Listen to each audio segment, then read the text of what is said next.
నేను మీ doctor చిన్నమై లంజిరెడ్డిని graduates సమస్యల పరిష్కారానికి మీ గొంతుకనే వస్తున్నాను.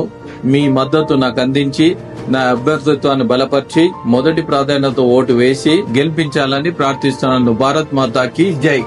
తెలంగాణలో జరుగుతున్నటువంటి ఎమ్మెల్సీ ఎన్నికలలో బీజేపీ ప్రభుత్వం గత 11 సంవత్సరాలుగా నిరుద్యోగ యువతకు ఉద్యోగులకు ఇచ్చినటువంటి హామీలు ఒక్కటి కూడా అమలు కాలేదు. సంవత్సరానికి 2 కోట్ల ఉద్యోగాలు ఇస్తామని చెప్పి మరి 200 ఉద్యోగాలు కూడా జిల్లాలలో ఇవ్వలేనటువంటి నిస్సాయ స్థితిలో ఈరోజు నిరుద్యోగ యువతకు ఉద్యోగులకు జవాబు చెప్పుకోలేక మరి ఎలాంటి ఆయన దగ్గర సబ్జెక్ట్ లేదు, చెప్పుకోవడానికి అభివృద్ధి లేదు.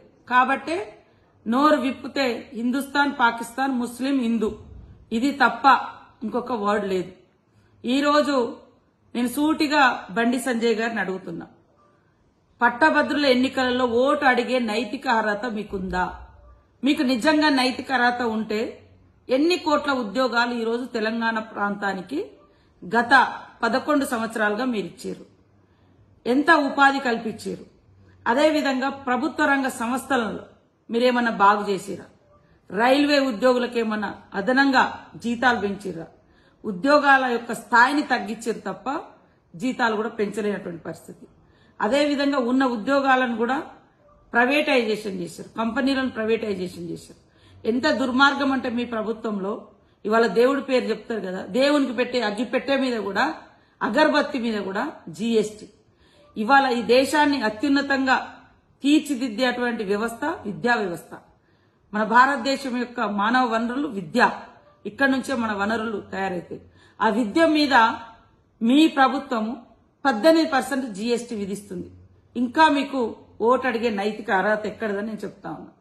ఇలాంటి వాటన్నిటికీ జవాబు చెప్పలేక జీఎస్టీ గాని, విభజన హామీలు 11 సంవత్సరాలైనా విభజన హామీలకు అమలు కాలే తెలంగాణకు, అసలు తెలంగాణ ఏర్పాటుని వ్యతిరేకించిన మీరు ఇవాళ ప్రతిసారి ఎన్నికలు వచ్చినప్పుడు హిందూ ముస్లిం లేదా హిందుస్థాన్ పాకిస్తాన్ అని పాకిస్తాన్ తోటి భారతదేశాన్ని పోల్చి భారతదేశం యొక్క గొప్పతనాన్ని, ఔన్నత్యాన్ని, ఐక్యతను, అభివృద్ధిని, మరి మత సామరస్యాన్ని, ప్రపంచానికి ఆదర్శంగా ఉన్నటువంటి భారత రాజ్యాంగాన్ని కించపరచడం తప్ప మీకు దమ్ముంటే, మీకు నైతిక విలువలుంటే మేము ఇన్ని లక్షల కోట్లు తెచ్చి ఇక్కడ అభివృద్ధి చేసినాము, ఇన్ని యూనివర్సిటీలు ఇచ్చినాము, ఇన్ని మరి మోడల్ కాలేజ్ స్కూల్స్ ఇచ్చినాము, ఇన్ని ఏకలవ్య ఇచ్చినాము, ఇంతవరకు మా ట్రైబల్ యూనివర్సిటీకి మీరు 11 సంవత్సరాలు అవుతుంది, కనీసం వర్క్ కూడా మొదలు పెట్టలేదు.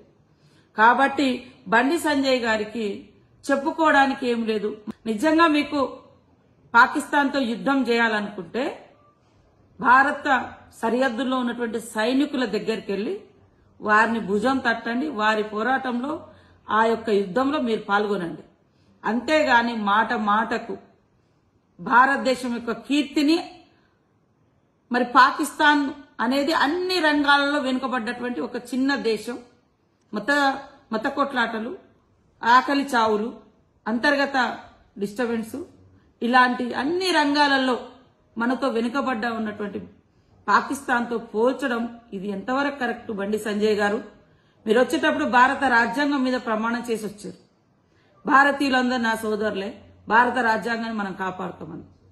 ఈరోజు వితిన్ భారతదేశంలో ఉన్నటువంటి ప్రజల మధ్య మీ అధికారం కోసం, మీ సీట్ల కోసం ఇంత విభజన విద్వేషపు మాటలు అవసరమా? మీరు ఒక్క రోజన్నా మీరు కానీ మీ పార్టీ కానీ తెలంగాణకి ఇది చేసినాం అని చెప్పుకున్నారా? చెప్పుకోలేదు. ఎందుకంటే చేసింది శూన్యం. కాబట్టి పట్టభద్రులారా ఆలోచించండి. కాంగ్రెస్ బలపరిచినటువంటి మరి గ్రాడ్యుయేట్స్ ఎమ్మెల్సీగా నిలబడ్డటువంటి నరేందర్ రెడ్డి ఒక విద్యావేత్త, మరి ప్రజలందరి మధ్య జీవించేటువంటి నాయకుడు. ఈరోజు విద్యార్థులకు గాని డైట్ ఛార్జెస్ పెంచడం, నిరుద్యోగ యువతకు సంవత్సర కాలంలో 54,000 పైగా ఉద్యోగాలు ఇచ్చి రేపు మళ్లీ ఉద్యోగాలు కోడైపోగానే ఇవ్వడానికి మేము సిద్ధంగా ఉన్నటువంటి ప్రభుత్వాన్ని ఈరోజు మరి అత్యంత దారుణంగా విమర్శిస్తున్నటువంటి బీజేపీ నాయకుల నోర్లు మూయించండి.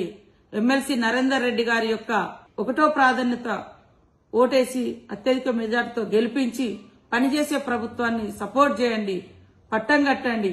భావోద్వేగాలు సృష్టించి కొట్లాటలు సృష్టిస్తే చదువుకున్న యువతకు ఉద్యోగాలు ఉపాధి రావు. గొడవలలో కేసులు పెట్టించే కుట్రలు తప్ప బీజేపీ రాజకీయము మిమ్మల్ని ఉద్యోగాలలో స్థిరపడే రాజకీయం కాదు. బీఆర్ఎస్ బీజేపీ దొందే. ప్రజల భావోద్వేగాలను రాజకీయ ప్రయోజనాల కోసం వాడుకోవడం, ఆ యువత మీద రకరకాలుగా ఇబ్బందులు పెట్టడం, తద్వారా వాళ్ళను వదిలేయడం. కానీ పనిచేసిన ప్రభుత్వం, పని చేస్తున్న ప్రభుత్వం, ఇచ్చిన మాటకు కట్టుబడి ఉండేటువంటి ప్రభుత్వం, సీఎం రేవంత్ రెడ్డి గారి ప్రభుత్వం, సోనియమ్మ ప్రభుత్వం, ప్రజా ప్రభుత్వం, ఇందిరమ్మ ప్రభుత్వం. కాబట్టి ఈ రోజు అనేక మందికి ఉద్యోగాలతో పాటు ప్రమోషన్లు, ట్రాన్స్ఫర్స్, జటిలమైనటువంటి అనేక సమస్యలను పరిష్కరించిన ఘనత ఈ యొక్క ప్రజా ప్రభుత్వందని తెలియచేస్తూ, అయ్యా బండి సంజయ్ గారు, మీకు యుద్ధం చేయాలనుకుంటే పాకిస్తానీ తోటి మీరు భారత సైన్యం అక్కడ సరిహద్దుల్లో ఉన్నారు, వాళ్ళతోటి వెళ్ళి చేయి కలపండి, వాళ్ళను మనోళ్లను మంచిగా సపోర్ట్ చేయండి, అక్కడికి వెళ్ళి మనోధైర్యంగా కల్పించండి.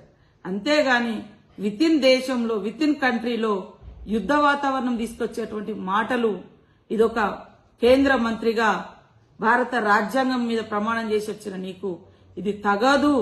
ఇది రాజకీయ అపరిపక్వతకు ఇది నిదర్శనమని తెలియజేస్తా ఉన్నా.